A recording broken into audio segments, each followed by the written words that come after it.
Gene Roddenberry was the inventor of Star Trek. And he was inspired by Gulliver's Travels, as well as different Western television shows which aired at the time, specifically one called Wagon Train. As early as 1964, Roddenberry drafted a proposal for the science fiction series that will become Star Trek, which he marketed as a Western in outer space. Roddenberry intended the show to have a progressive political message. Wow. So he was a leftist. No surprise there. He intended the show to have a progressive political agenda reflective of the emerging counterculture of the youth movement at the time. Remember, this is the 1960s.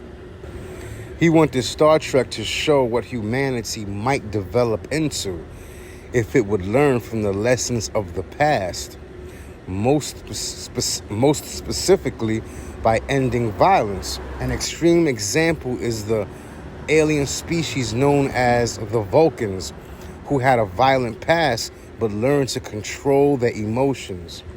Roddenberry also gave Star Trek an anti-war message and depicted the United Federation of Planets as an ideal, optimistic version of the United Nations.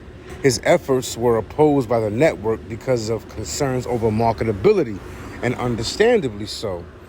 They opposed Roddenberry's insistence that Enterprise have a racially diverse crew. So he wanted the crew, the cast on Star Trek to include members of various races, and the network was against it. Interesting. I'm a big fan of the movie The Warriors, and it was the same situation. In The Warriors, if you read the novel by Sol Yurick, all of the characters, or most of the characters, are black and Latino. But when they made the movie, most of the characters were white for marketing purposes. He said, "We were sending messages, and fortunately, they all got past the network. If you talked about purple people on a far-off planet, which would be a metaphor for, say, another race, black people, Far East Asian people, as a metaphor, they were more concerned. They never really caught on. They were more concerned about cleavage." He said they would actually send a sensor down to the set to measure a woman's cleavage to make sure that not too much of her breasts was showing. Meanwhile, they're sneaking in all of these political, ideological messages within the writing of the show. So just a brief background on Roddenberry. He was raised in L.A. His father was LAPD. He followed in his father's footsteps, and when he became an adult, he also joined the LAPD, and he was freelancing as a writer for television.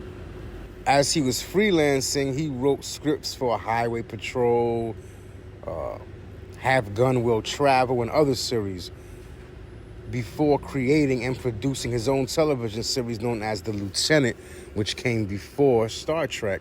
In 1964, Roddenberry created Star Trek, which premiered in 1966 and ran for 3 seasons before being canceled.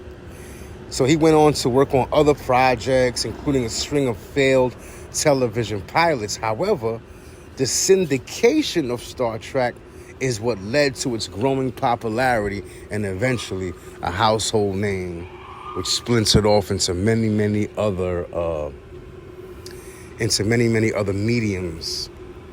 Comic books, multiple sequels, so forth and so on. But it's interesting because it was canceled after a few seasons, and during the syndication, it gained its fame.